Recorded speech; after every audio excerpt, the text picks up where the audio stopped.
So thank you all for coming, braving the weather, and I know most of you, so it's really good to see you after all these years. Some of you actually had the pleasure of reporting to me, which and several of you, it's so good to see you guys and have watched you all, but I have to say flourished over the years, the little team. So I'm going to read from the end of the book, very end of the book, and as most of you know, the book is about my surviving sexual assault perpetrated by my father when I was a little girl. So I'll start with 2 weeks before she died, my mother and I sat with our legs stretched out in front of us and our backs against plump pillows. The caregiver was running errands, and except for Gizmo, my mother's Pomeranian, we were alone. Outside, the sun shone brightly, but inside the curtains were drawn because the sunlight bothered my mother's eyes.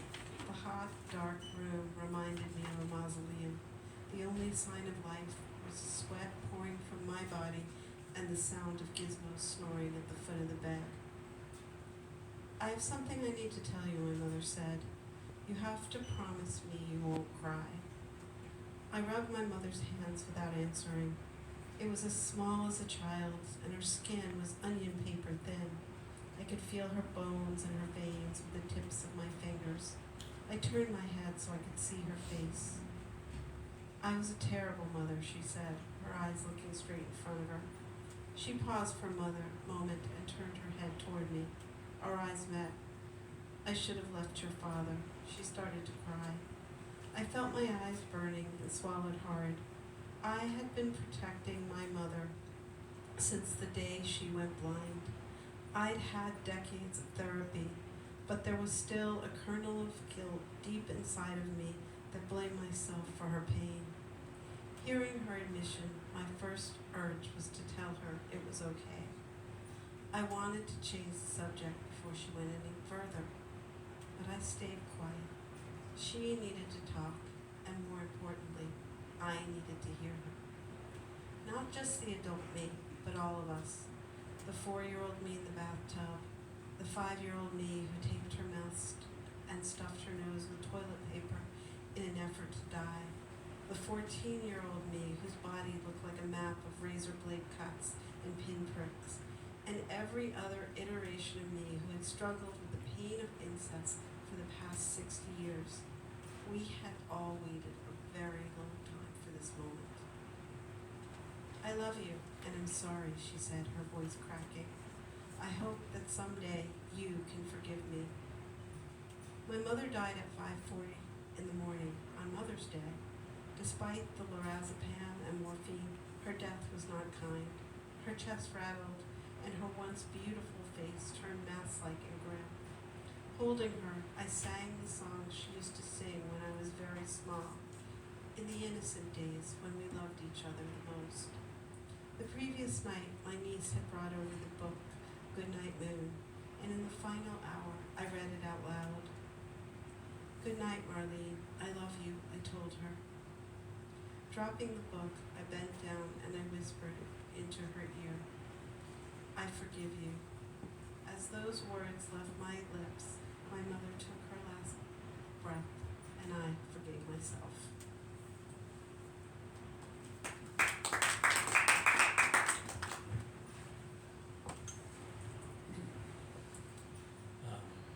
I just finished reading such a pretty picture a couple days ago, and it's a powerful ending. And the build-up is intense too. It's a pretty unrelenting build-up. But I'm sure people here would. First, I should explain. Andrea and I know each other because we were classmates in the Bennington MFA program. And so this was 15 plus years ago. And at that time, Andrea was not working on this book, she told me this afternoon. So maybe people would be interested in hearing just how this memoir came together, why you decided to write it, were there some questions you were interested in pursuing, or other goals you had for the book, and how do you feel about it now, that example? Oh, that's a whole bunch of stuff. So let's start with, when I knew Jack, and I'll tell a funny story first because he reminded me the first time we met. I have a tendency to overpack. You know, those who know me know that I'm a little bougie, and so maybe just a little, and he helped me up. I got to Bennington to the MFA program. There was no elevator in our dorm, and he had to help me with my big suitcase up the stairs. And he meanwhile had a backpack with clothing. Say la vie. So that's the first time we met. But when I was at Bennington, I was actually in the fiction program, and I had always thought I would write fiction. I loved fiction. I loved short story, and I didn't want to write this story. I wanted to write around this story, and I did that for a long time. I wrote short stories. I wrote a little bit of a novel where I was always kind of getting to it. I wrote a lot about family dysfunction, but I never quite got, like the voice wasn't working. It never quite got there. I mean, I published a few of the short stories, probably most of what I wrote at Bennington, here and there in magazines, but it never worked. But I was never going to tell the story. It just was too much for me to tell. And I'd been in therapy. My husband knew what happened.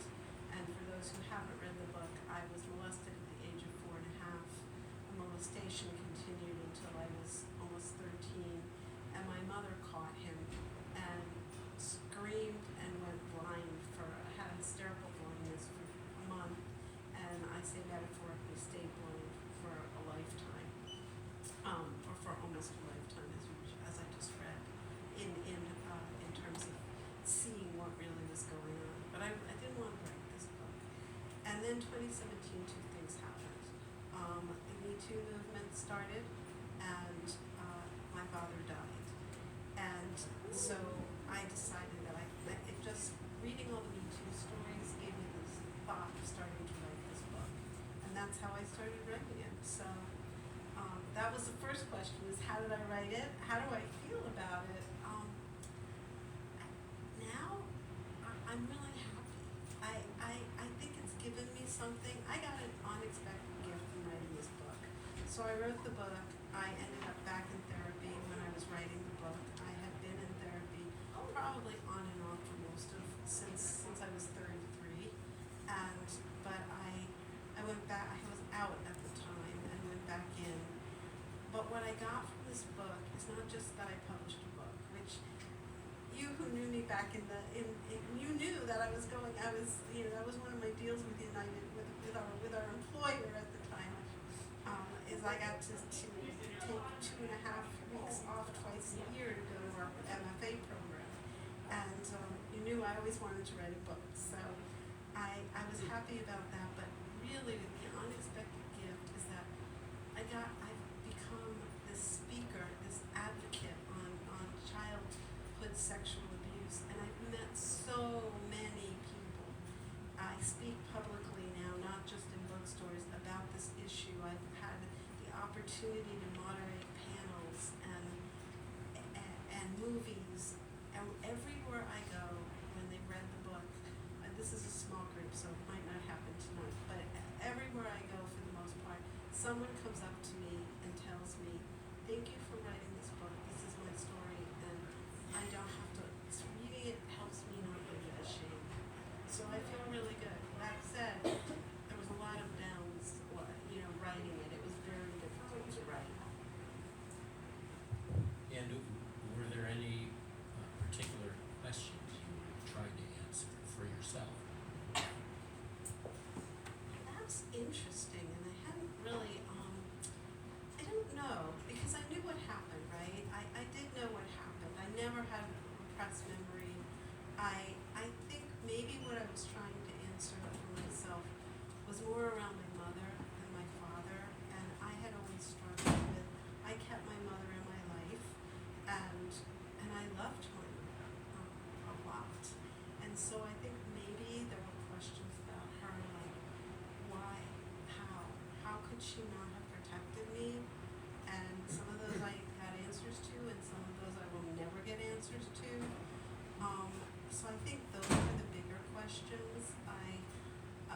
sister Sarai, I dedicate the book to her, and she was 100% behind the book.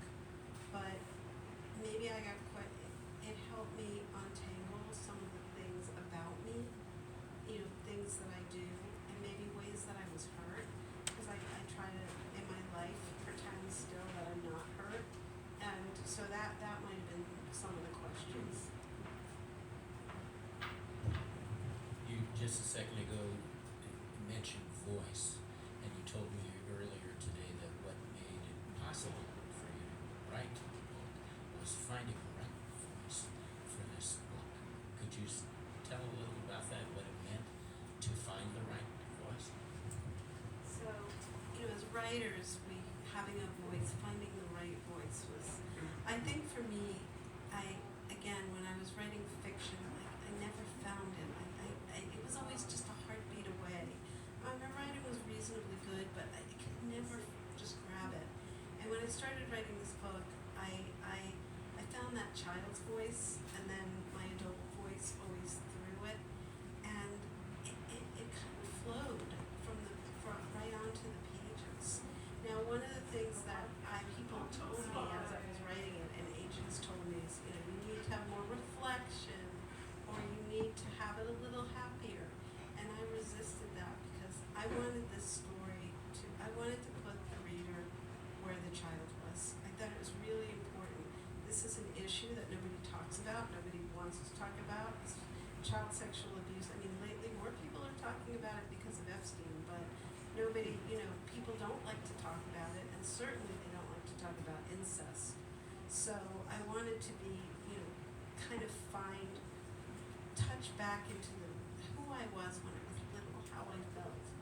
And it just came. It was really, I've since then, and while I was writing, I also published some essays during the time that I was writing the book. Here and there, I'd take a little break, and I'd write an essay about something. And what I've found is I actually am a memoirist, I'm not a fiction writer.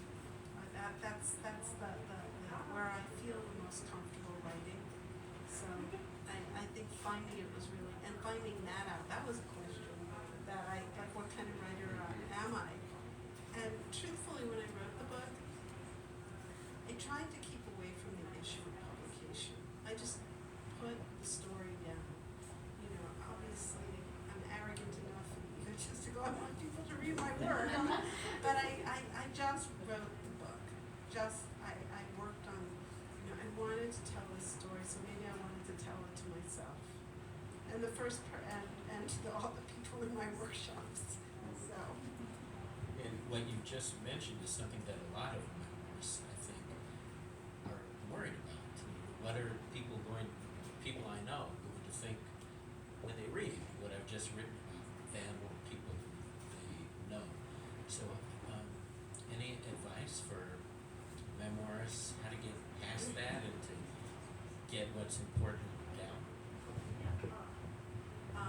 Well, I think there's a writer, Annie Lamott, who says, if these people wanted you to write really good things about you, then they should have been nicer to you. I'm quoting her a little bit off, but basically, when I think about it, it's like I did worry a lot about my mother, and then I'd be like, okay, worry less. But I think that, the point is the story, and I think you write to write for yourself. But I also kept my, as I wrote, and in second and third draft, I thought a lot about my reader.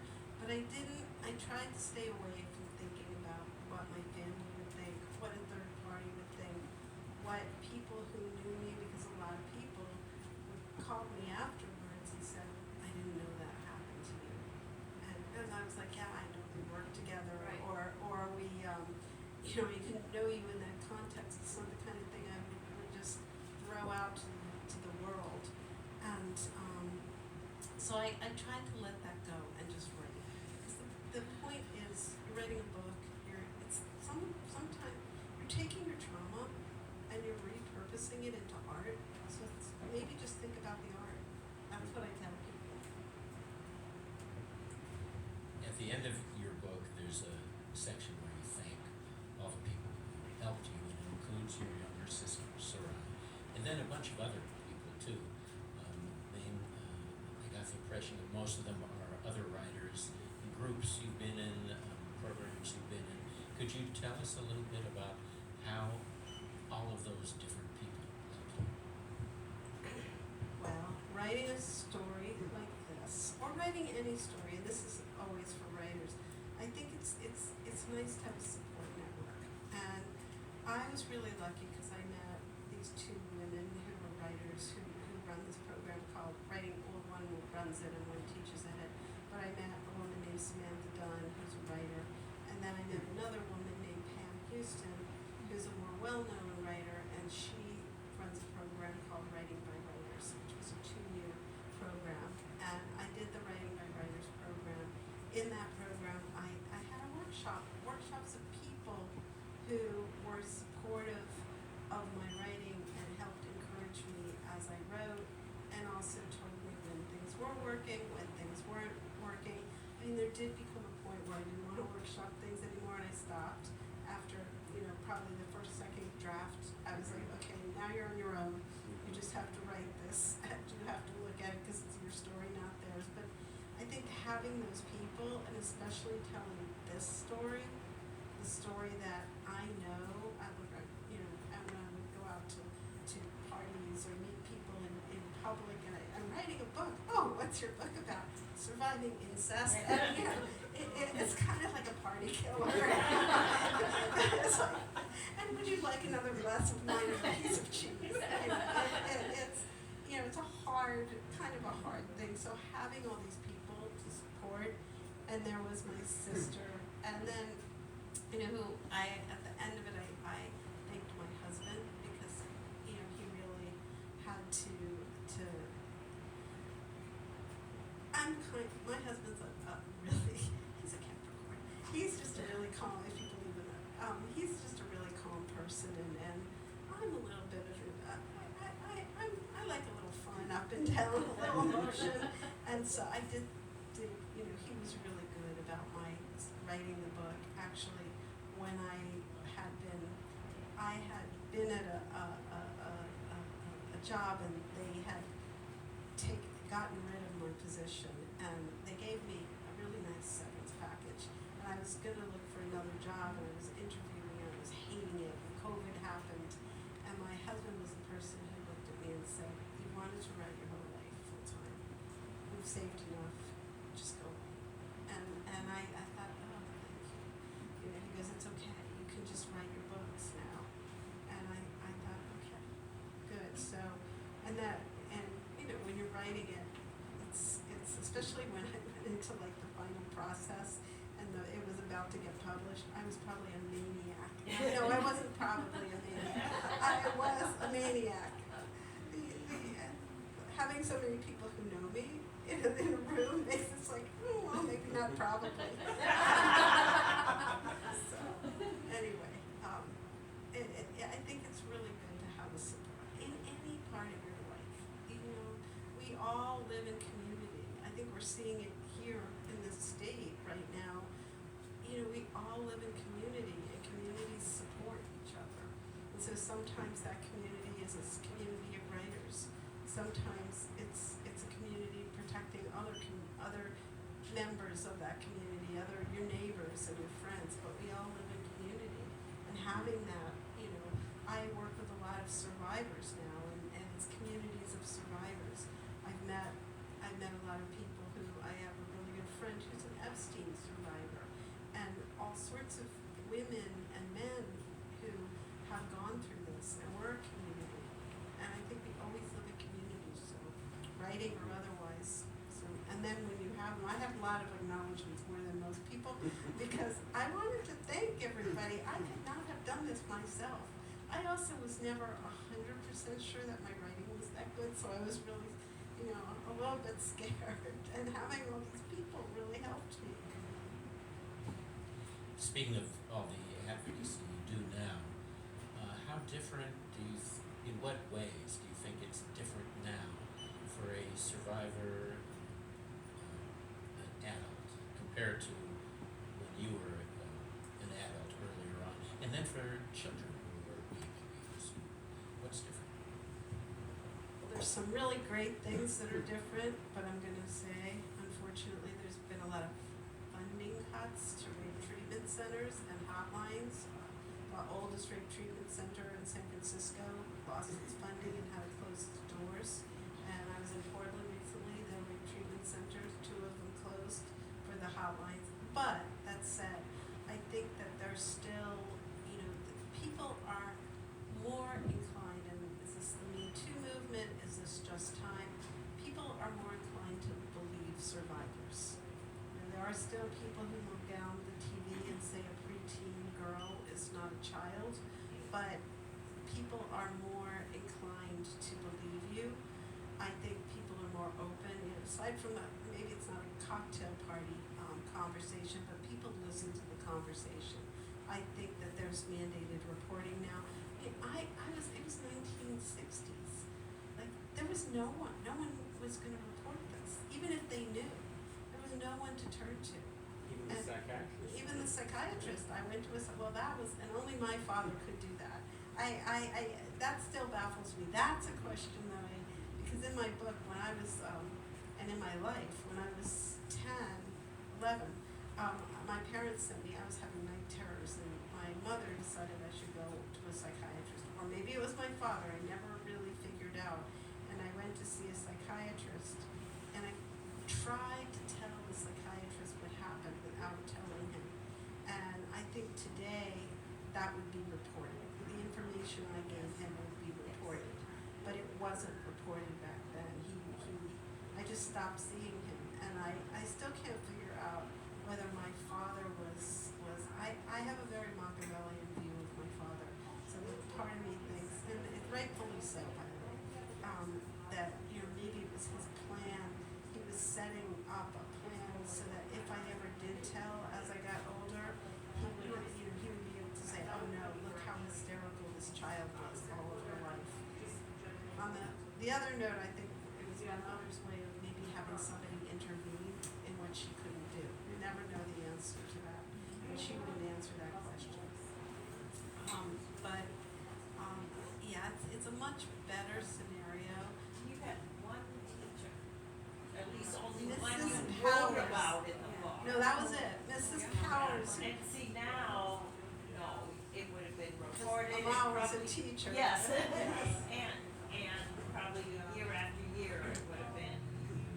Well, that was the other Very thing, is people are zero looking in. now at children. Now, we moved a lot, so I wasn't in one, which probably also had something to do with the abuse. We moved even when we didn't have to. We were always changing neighborhoods and schools.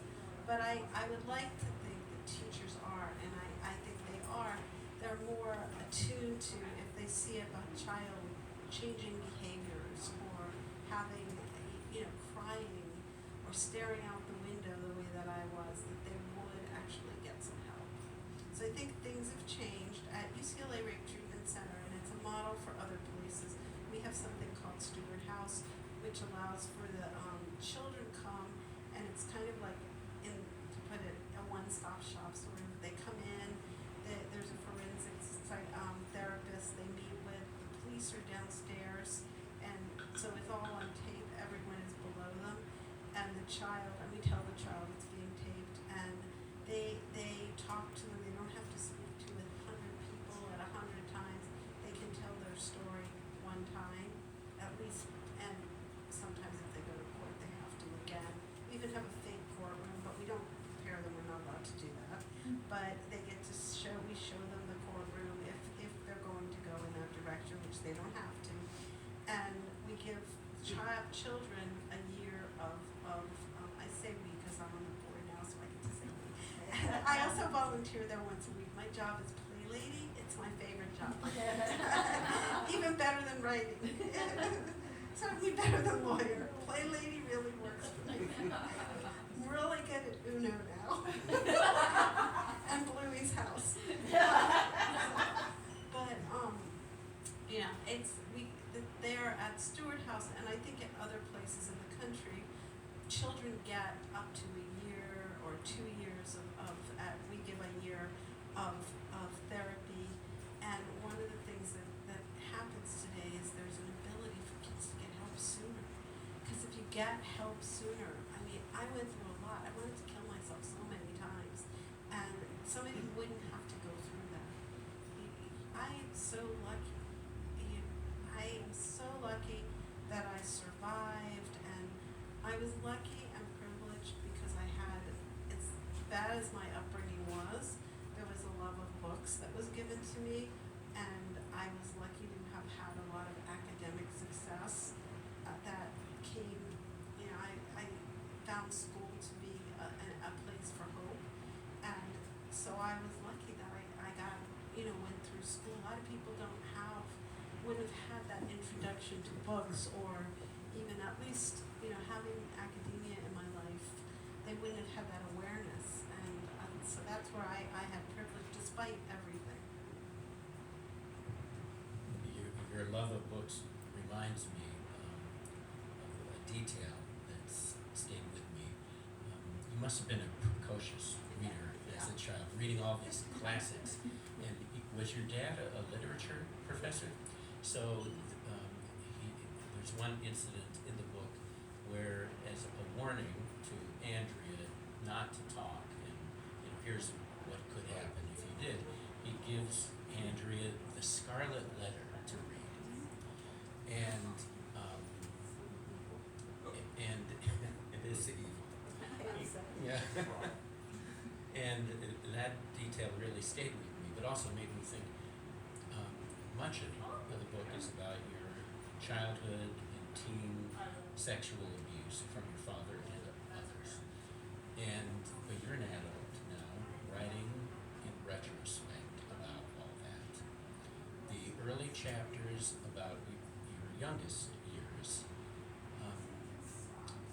they're not written in the voice of a child, of course, but they're written, you write them with the kind of simple clarity of a child's observations, and you don't intrude with your adult thoughts in that.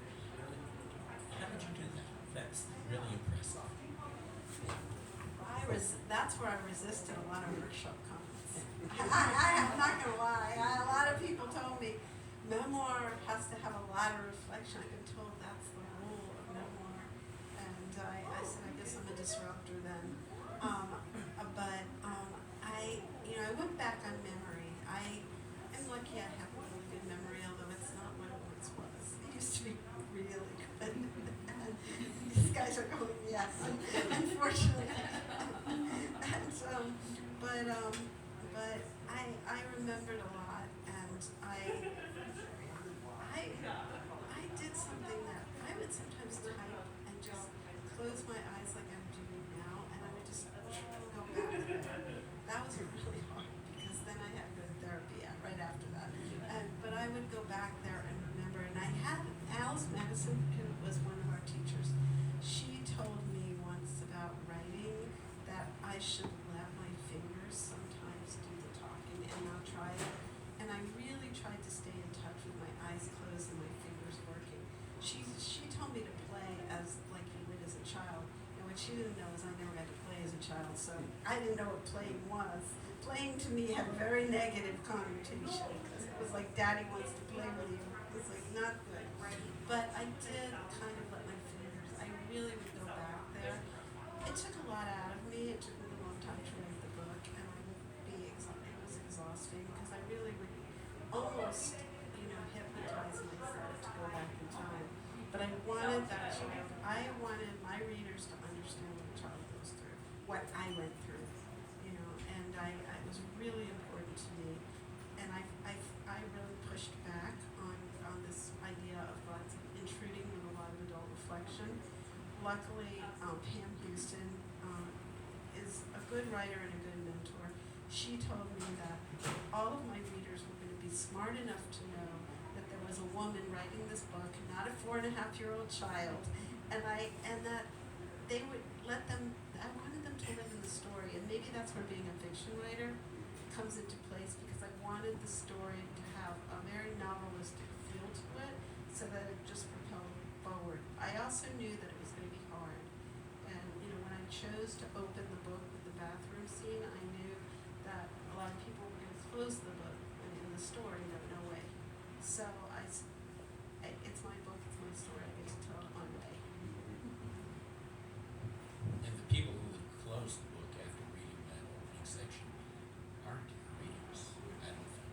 So some of your readers may be survivors of childhood sexual abuse, some aren't. What do you hope readers will take away, think about afterwards? So the first thing I want any survivor who reads the book, I mean, it's really important for them to know it's not your fault. It wasn't my fault, you're victims. And it's funny because after the book, and I wish I'd kind of come to this before I read the book, but I use the word survivor, and I always use the word survivor, and I say in the book that I had trouble with it, and I wouldn't use the word victim. I said, I hate the word victim. But since I've been working with UCLA and spending more time there, I'm like all in on victim, because you're the victim of a crime. Somebody and it doesn't mean you have to act in your life as if you're a victim. You get to embrace still your trauma and make it something purposeful, but you're the victim of a crime. So I want people to understand this is, no different than any other crime perpetrated against you. So that's been, but it's not your fault, and you need to tell somebody. Because what I want people to understand, if I could heal, I went through a lot. It was a lot of, there was a lot of, I was raped a lot by, even by my father for a very long time. And if I could go through that and heal, then so can other people. But you can't hold this as a secret. When I was young, I really believed if I was smart enough, educated enough, pretty enough, perfect enough, I could pretend the abuse away. And you can't. You gotta tell somebody. I'm a big believer in traditional therapy. That's where I got my help. That's where I found my footing. I've talked, in doing this book, I've talked to so many podcasters I can't even count. But, some of them are, I'm about life coaching, I'm about this. And those are, people make their own choices. Some people have a pastor that they trust. You gotta tell someone and you gotta get help. That is as simple as that, because pretending doesn't work, and this secret will kill you. And for people who aren't survivors, I want them to understand that, but you can heal. If I can heal, you can heal. So that's my message to them. And for people who aren't survivors, I want them to know it happens. I mean, I don't put the statistics in the book, but the statistics are four out of 10 girls, six out of is it? No, it's not.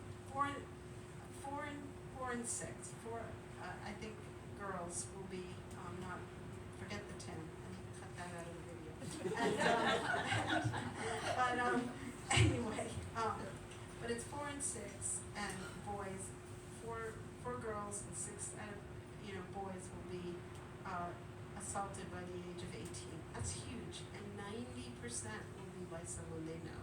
That the idea that the scary guy in the car, he does exist, or she does exist, scary woman in a car, snapping kids up, but it's usually someone they know well.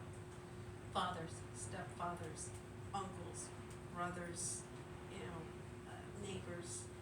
Not that we should be so distrustful of everyone, of course not, but I want people to know it exists. And it exists, that it's not a crime of race, religion, socioeconomics, or education. If you looked at my family, we looked perfect from the outside. We were a pretty picture. Literature professor father, teacher, my mother ultimately became a teacher, 2 cute little girls. If it could happen in that house, it could happen anywhere. That's my grandstanding, but I got my statistics wrong. The section you just read is about forgiving your mother. What state of mind did you arrive at about your father? I will not forgive my father. Somebody asked me that on a podcast. They said, so tell me about the process of forgiving your father, because it's so important to forgive. And I said, oh no, I didn't. And here's the but. I'm not angry in the way that I feel sorry for him. I don't walk around with, I used to have rage toward him, and I don't anymore. I will never forgive him, and sometimes when I see nieces and nephews, and my husband, we don't have children, but my husband's brothers are like excellent fathers, and I'm very close to his family, and I see that like my oldest brother-in-law, I see him at weddings with his daughters when they graduate, and I think my father never got to have that experience. He robbed it. He robbed me, and he robbed himself, because we never had that experience of a loving father, who really was. He pretended, he showed up, but it was all fake, and I feel bad for him. I feel bad that he was so angry and so mean and so damaged that he could do this to me. And he did a lot of, he didn't sexually abuse my sister, but he was terrible to her. And I feel bad. So, but I don't forgive. I won't forgive. Some crimes are not forgivable, and it wasn't. At least in my, and I'm happy if other survivors can forgive their parents. I kept my parents in my life, which is very controversial. A lot of people were even therapists were like, why, how?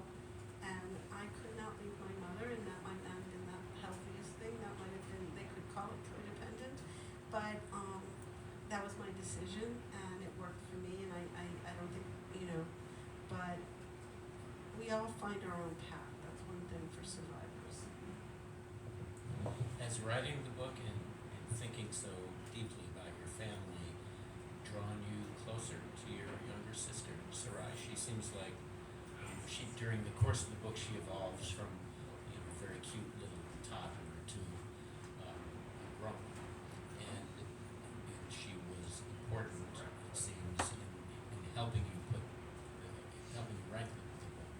So how does she figure? So in the writing, I kind of kept her, as we got adults, a little bit out. She was a therapist, so I thought, I didn't want to start telling her story for her. I was really careful about that. But my sister and I have always been really close, and I talk to her every day. She drives me crazy. She still drives me crazy. She'll always drive me crazy. Talked to her this morning. We're sisters, this weird thing has happened since I got older, and my hair is naturally brown. Most of you know that, not all. But when I got older and started graying and I dyed it blonde, I now my sister and I look like identical twins, which I can't even believe. And so she walks around and tells people, because they're always asking us, "Are you twins?" And so she'll go, "No, I am younger, like 2.5 years." So then I'll go, "No, I'm taller," which is like 1.5 inches, because without these clunky boots on, I'm not that very tall, and neither is she. But so she still drives me crazy, and I love her. She's been my best friend. We are, one of the things I've learned is children who go through this level of abuse together can end up one of two ways. They can end up really not very close and hating each other and fighting, or they can end up together. And I view my sister like we were like two little girls in a boat out at sea, and sometimes we were paddling water, and sometimes we were rowing, but we kept each other alive, and we were each other's support. So I don't know if I'm closer for the book. I think she read it a few times, which is hard for her. The last time she said it really, once it was completed, she really read it again, and she was like, she went back to therapy. She'd be okay if I said that, so you can take that. And it was a hard read for her, but she was very supportive. I used to call her and be like, "Do you remember this? When we lived here, tell me if this is true." And also, though, our memory's a funny thing. I learned about memory, and sometimes her memories of things are different than my memories. So I had to go with mine because I was writing the book. But some of the more factual things, like where we lived, how long we lived there, she doesn't have any memory of parts of our childhood. And it was so, and maybe she's blessed for that. There's a very powerful scene from their childhood I sat at the dinner table where their dad upends the table and he also hits Sarai. Does she remember that? She does. Yeah. That happened. That happened more than one. Like upending of tables is pretty common. It happened more than once. We had to watch the news. I grew up during the time of the Vietnam War, and my parents were the most liberal people. So that's the other thing. These people marched. They marched against the Vietnam War. They both went to the Martin Luther King rally. They were marchers, and which is really hard sometimes to reconcile with what was happening in our home. It kind of, that made me uncomfortable when I published it. Oh my God, people are going to say, oh, liberals are bad people, like the cabal of liberals. But they marched, and so that was a little hard. But we had to watch the news, and if you spoke during the news, the table went over. And then nobody watched the news, so it was kind of ironic. Anything else before we start? No, I'm willing to take I want to take questions now, and I appreciate. I know it's a hard week here, a hard month in Minneapolis. When it came, I kind of was like, should I cancel? And then I knew you guys were coming, and I don't know you. You're the only person I don't know. Maybe I do know you. And you'll tell me that later. But the rest of the people, I was like, I get to see my friends. I see Jack, and so I said, okay, I'm gonna come. And I have a student that I mentor who's here, so I thought, okay. But I know it's a really hard week, so I really appreciate those of you who came, and it's really cold out. And now I remember why I didn't move to Minneapolis. Even though a lot of you wanted me to. So it's your turn now, if you have any questions. I have a question. So I read the book months Use the ago. mic. Sure. Carrie, take the mic. I'll take it. So I read the book a few months back. So refresh my memory. Did you have a conversation with your father? Did you confront him? And how did you feel? And was that like a relief? Was it almost like a closure for you, or what happened? So when I had the conversation with my parents, it was after I was on the subway, and I had just started therapy a little bit, and I had the conversation with my mom and dad on the phone. Probably not the right. It seemed like a good idea at the time, and my father denied doing it, and my mother is really good at coming up with like ideas. Decided that it wasn't my fault. That something did happen, clear, but that it was a man who was another professor that my father worked with. And my father said he would take a lie detector test, but he never took a lie detector test, and that was classic David. That was the story, and I actually, after confronting my parents, is when I completely had a complete breakdown and ended up going into an inpatient because it felt so bad not to be believed. But I really wanted my mother to believe me. I knew my father would never admit to it, but I really wanted her to believe me. Like I said, I loved my mother. I wanted her to love me. I mean, a lot of the book is my father was the perpetrator, but my mother, a lot of the abuse was, like, not the abuse, but the sadness came from my mother. Although I'll tell you all the funny stories since there's not a lot of questions. So I had I had an article that came out, an author, a journalist named Ruth Walker who works for the Daily Mail. She did an interview with me. It was the Daily Mail, and it got like 2 million views. So went viral. It was viral. I had my viral moment, which is pretty funny. But it had a picture of me and my mother, me as a baby, which I have very few pictures of me when I was young. And so, what I noticed in the comments, people were furious, and this is what I've learned with even in my Goodreads reviews and things like that, people are furious with my mother. Everyone's furious with my mother, and my mother definitely let me down. She let me down for sure, but nobody ever mentions my father. And he was the one who perpetrated the crime. He and it was like he got a hall pass, and everybody's really mad at my mother. And it sort of hit me. Yeah, it is interesting, right? What does it say about where we are as a society? So that was an interesting thing. Are there any other questions? How old were you when you had that conversation? The conversation with my parents, Yeah. I was 33. Okay. That's right before I went into the hospital. And that was when I just, so I realized that I couldn't, so I had somebody grab my breast on the subway, and I went into a full spiraled out of control. I started having panic attacks, and if you were a young woman riding the subway in New York in the early 90s, a grab was not completely uncommon. It's an unfortunate thing. My sister actually masturbated on her on the subway, and which was far worse in some ways.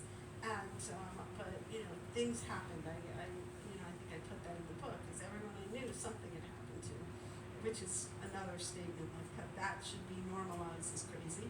But I went into a full nervous breakdown at that time. So, and that was the changing point where I got so healthy. I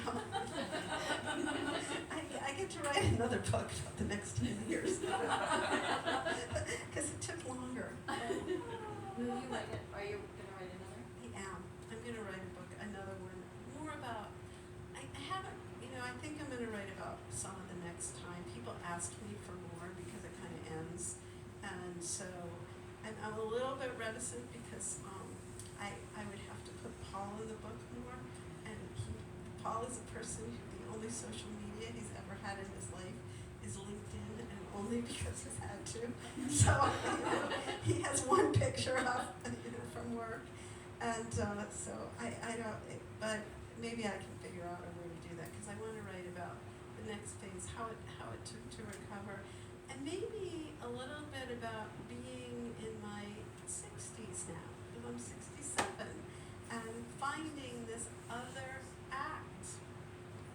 Finding this new part, like writing and advocacy, and so because I think people sometimes think you reach a point in your life and it's like, okay, I'm done, and it's just not true.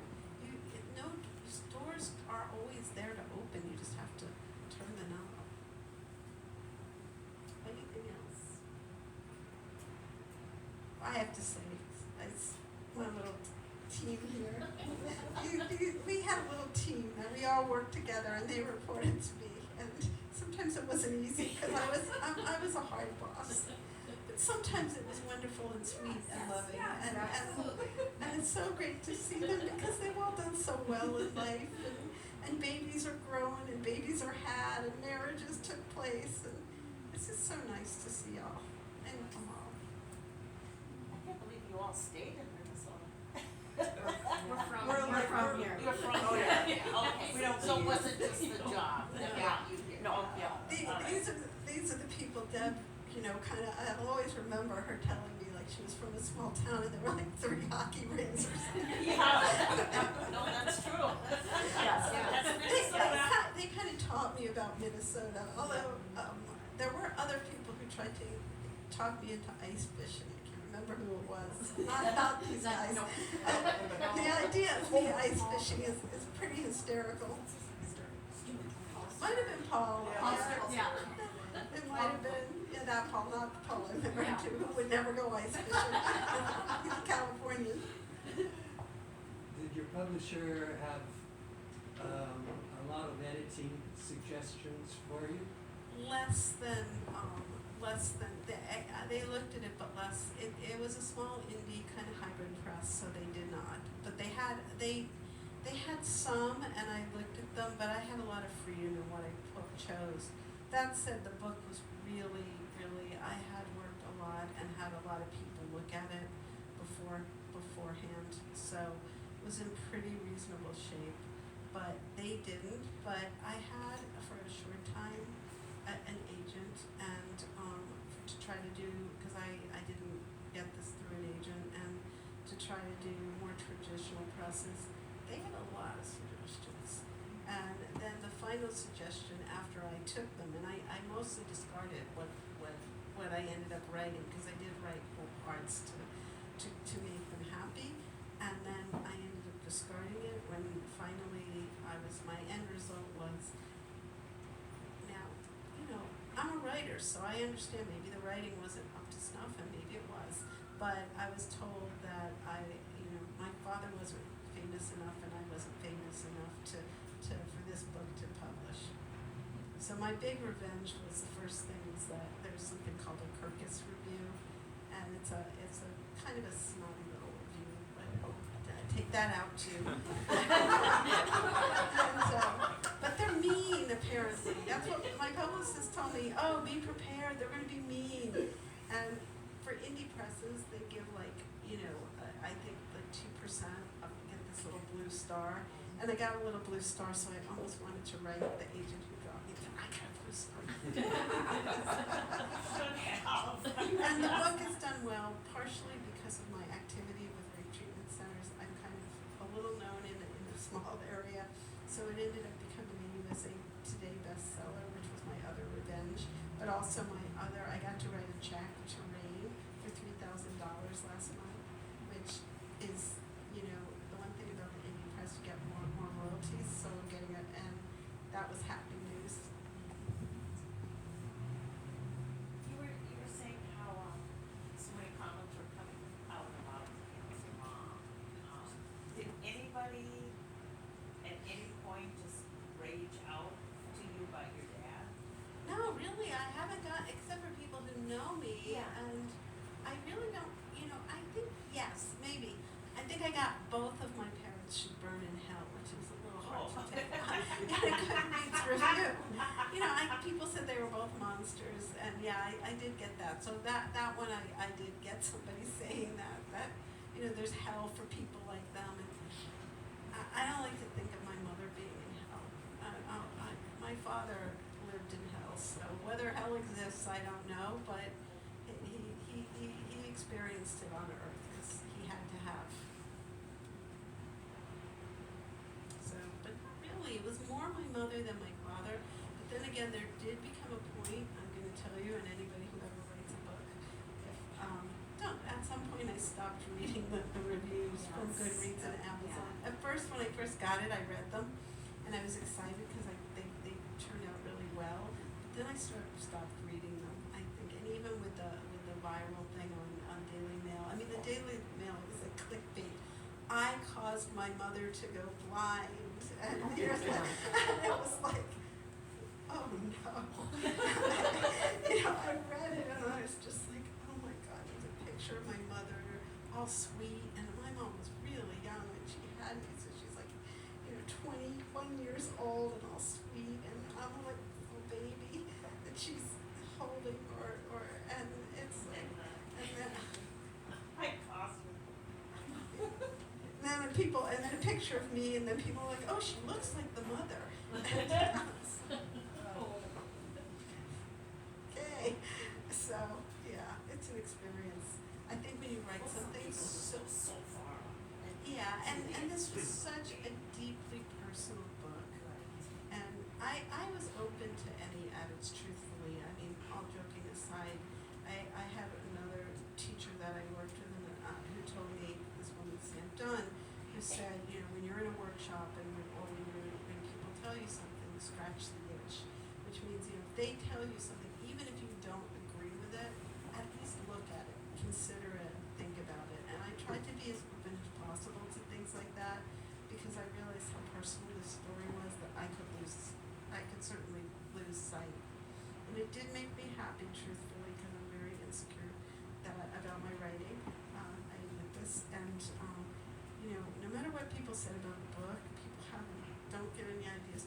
Said anything really bad about the writing. writing, everybody said the writing was good, and that was so meaningful to me. Because even when we went to Bennington, I always felt a little bit like intimidated by the other writers there.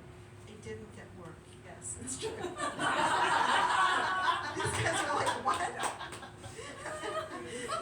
It's a different thing. Being a lawyer is a whole different thing. I knew how to do that. But writing is so subjective, and I was very, very insecure. So, anything else? We have a lot of questions for you. So I'm going to Amal has had her, my early adopters, my first early, she is having her book club, and I'm going to her book club at her house, which is part of the reason that, you know, even after I could never cancel, because I get to see my good friend. We met in Cambodia working with this organization that mentors young women, and we went there twice together. So we schlepped around Cambodia together. Did you have to carry her suitcase? There is a suitcase story. My suitcase fell apart when I was leaving. Busted. Open all night. We were leaving. We had to run around in the tuk-tuk to try to find a place for, because I had all these clothes, of course. And I don't lie about it. I can't help it.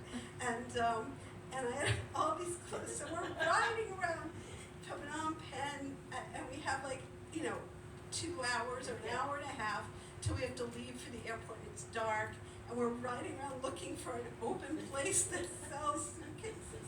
So we get in there, and so I go, she's waiting in the tuk-tuk for me. And I got 2 suitcases because I thought I should divide them. And so she's waiting with the tuk-tuk driver so he doesn't drive away. We didn't want him to leave. And then we have to get another tuk-tuk. Yeah. And we're really tight on I run in and I get 2, and I'm like, no, I'll just take them. And then the suitcases were so big, they could barely fit the tuk-tuk. I don't know if that was the one with the gasoline, too. There was one we took one time where the gasoline was basically, it was in the way of us, and I was like, God, forgive me. That was probably not that one, but it was a funny suitcase story. And I was, we were I was panicking because I was like, oh my God, what am I gonna do? But we got through it, got to the little one store that was open still. I think they were just about to close. Bought 2 suitcases. I was like, I'll pay whatever. Went out, tipped the tuk-tuk driver well. Yes. It was funny. Ran I back. think we were holding the suitcases on our laps. We each had one going back. And you have to be, Phnom Penh is not, it's not it's really crazy driving.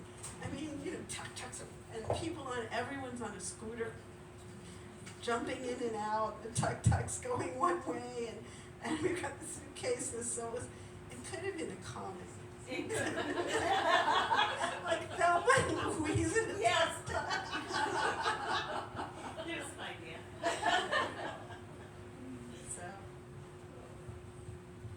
So I don't have any more suitcase stories. Oh, I'll bet you. Yeah, probably. You can ask my husband. It's like, anyway. Thank you, everyone, Thank for you coming. thank you for having me. I really, I say this, it's like appreciate the support of independent bookstores. There's so few of them, and they're going. So even if you have a book already, you can buy another one, give it to a friend, and support an independent bookstore, and support because a local rape treatment center. Although even if you don't sell a lot of books and really give you money, but you can still do that. That's it. And you're right. Oh, it is and- the way. It is. Oh, can I just say, so Jack, my friend, he has a book out, he has a lot of books out, but one of his books, was the Nazi and the Psychiatrist, was just made into the film Nuremberg, and I watched it this weekend, and you should watch it because now you can say, oh, I know the writer of the story of that movie, but it's really good, and I would so a shout out to Jack. Thank you. Yeah. I feel good, I can honestly recommend. I asked him at lunch today, we had lunch together, and I said, so, was it good? Because sometimes when people make these movies, Hollywood can take a book and ruin it, but he said it It's did. good. It's good, so. So